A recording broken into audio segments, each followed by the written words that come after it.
नमस्कार। और कैसे हैं आप लोग। हम लोग अध्ययन कर रहे हैं फंडामेंटल राइट्स, मूलाधिकार।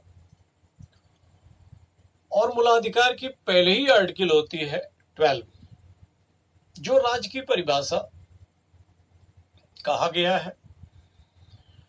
और मूलाधिकार राज्य के विरुद्ध प्राप्त है। अब प्रश्न ये पैदा होता है कि राज्य किसको बोलते हैं।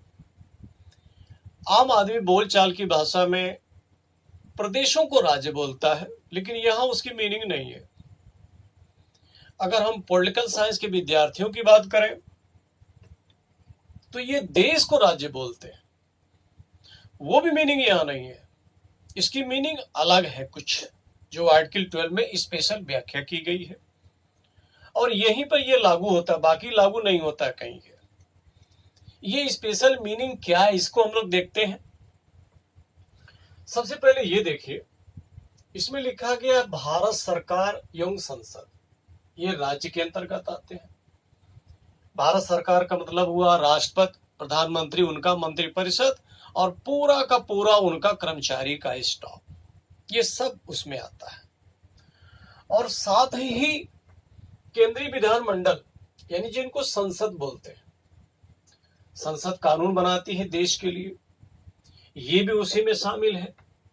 अब कोई ऐसा कानून नहीं बना सकती जो मूलाधिकार को उल्लंघन करता हो, और देश की कार्यपालिका ऐसी कार्य नहीं कर सकती जो मूलाधिकार को वायलेट करे। कार्य तो करना है देश के लिए, इसीलिए भेजे गए हैं। और विधायिका विधान बनाएगी, विधान बनाना ही उनका काम है, परंतु ऐसा कोई विधान नहीं बनाएगी जो मूलाधिकार का उल्लंघन करता हो। उसी प्रकार से अगर हम राज्यों की बात करें तो राज्य सरकार लिखा है, यानी राज्यपाल, मुख्यमंत्री और उनका पूरा का पूरा स्टाफ उसी में आता है। ये लोग प्रदेश के लिए कार्य करते हैं। और साथ ही प्रदेश के लिए विधानमंडल होता है, जिसको राज्य की विधायिका बोलते हैं। इनका काम होता है प्रदेश के लिए विधान बनाना, ये विधान बना सकते हैं, लेकिन ऐसा कोई विधान नहीं बना सकते जो मूलाधिकार का या लोगों के अधिकारों को उल्लंघन करता हो। ऐसा कोई कार्य भी नहीं कर सकते। कार्य करना तो जरूरी है, लेकिन ऐसा कोई कार्य नहीं कर सकते जो मूलाधिकार का उल्लंघन करता है। और साथ ही राज्य के अंतर्गत स्थानीय प्राधिकारी भी आते हैं और अन्य प्राधिकारी भी आते हैं। अब यहां पर हम लोग देखना है कि स्थानीय प्राधिकारी किसको बोलते हैं। स्थानीय प्राधिकारी उसको बोला जाता है जिसके पास विधि बनाने की शक्ति हो, और विधि के अंदर ही उप विधि भी बनाने की शक्ति हो, आदेश देने की शक्ति हो, और अधिसूचना जारी करने की भी शक्ति हो। अधिसूचना क्या होता है? जैसे सामूहिक अवकाश घोषित करना है, सामूहिक ट्रांसफर करना, सामूहिक नियुक्ति करनी है, तो अधिसूचना जारी किया जाता है। इसको सरकारी गैजेट में प्रकाशित किया जाता है। तो ये लोग नियम तो बनाते ही हैं, साथ ही साथ उसको अप्लाइड भी करते हैं। उसमें सामान्यतः कौन कौन सी संस्थाएं आती हैं? जैसे नगर पालिकाएं आती हैं, नगर निगम, ग्राम पंचायतें आती हैं, जिला बोर्ड आता है, माइनिंग सेटलमेंट बोर्ड, इस प्रकार की चीजें आती हैं। अगर हम अन्य प्राधिकारी की बात करें, एक प्रकार से ये स्टैट्यूटरी बॉडी बोला जाता है। ये भी नियम बनाते हैं। और यहां पर देखेंगे कौन कौन सी समानता वो ऑर्गन है, बॉडी है। जैसे LIC, ONGC, भेल, वित्त निगम, एयरपोर्ट अथॉरिटी, विद्युत परिषद, स्कूल या विश्वविद्यालय, ये भी आते हैं। लेकिन इसमें कंडीशन रखा गया है जिसमें 95% ग्रांट गवर्नमेंट देती हो, वो स्कूल विद्यालय इसमें आते हैं। और साथ ही साथ निजी संस्थान भी आ सकते हैं। कौन से निजी संस्थान? जो सरकार के लिए कार्य कर रहे हैं, सरकार के बतौर कार्य कर रहे हैं, वो निजी संस्थान भी इसमें शामिल कर दिए जाते हैं। तो इस प्रकार की संस्थाएं इसमें अन्य प्राधिकारी में आते हैं। अब इन लोगों का काम है देश के लिए, प्रदेश के लिए या क्षेत्रीयता के लिए, वहां के लिए, स्थान के लिए ये लोग कानून बनाएं और कार्य करें। इसीलिए लोग बनाए ही गए हैं।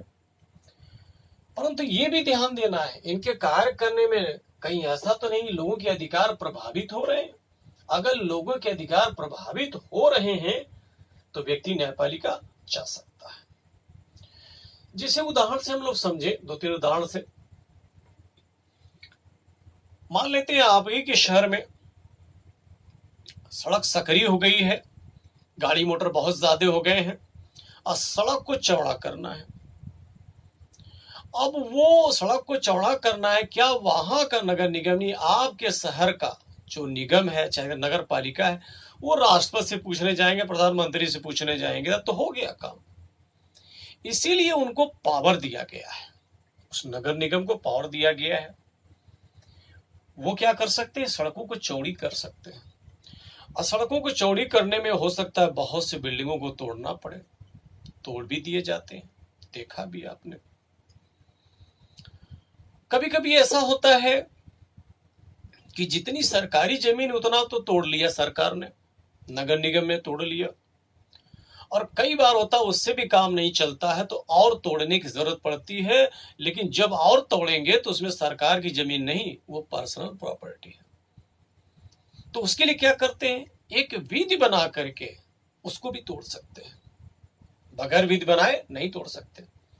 संपत्ति का अधिकार, प्रॉपर्टी जो अगर बात करते हैं तो मूलाधिकार नहीं है, हाँ, लेकिन विधि का अधिकार है। 44वें संविधान संशोधन द्वारा जो 1978 मोरारजी देसाई साहब थे उसमें प्रधानमंत्री, जो संपत्ति का अधिकार मूलाधिकार हुआ करता था उसको उन्होंने कानूनी अधिकार बना दिया, यानी 31 से ट्रांसफर करके 300 का में कर दिया।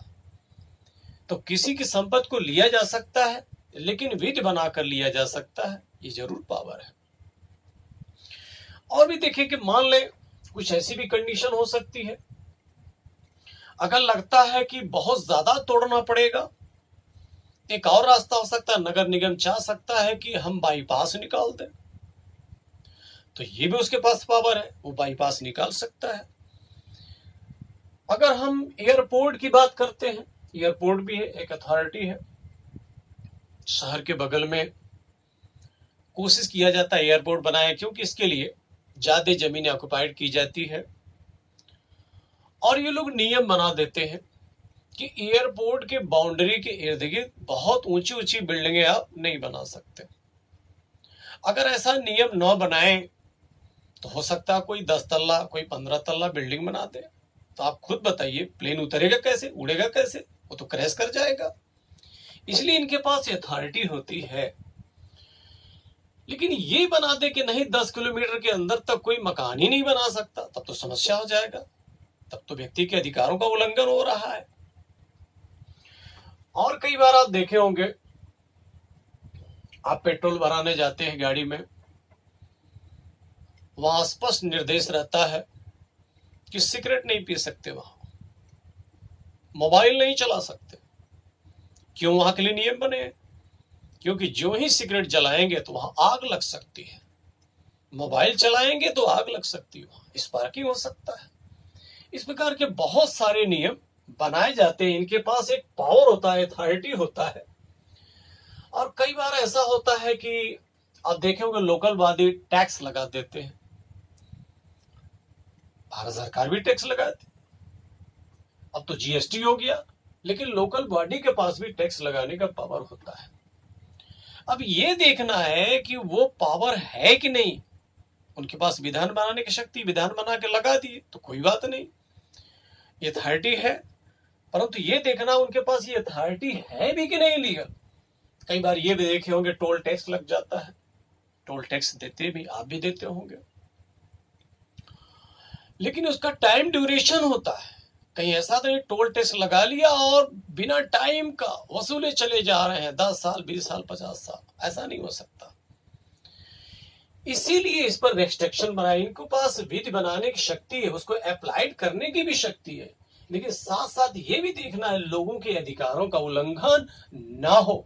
यदि लोगों का अधिकारों का उल्लंघन होगा तो व्यक्ति न्यायपालिका जा सकता है।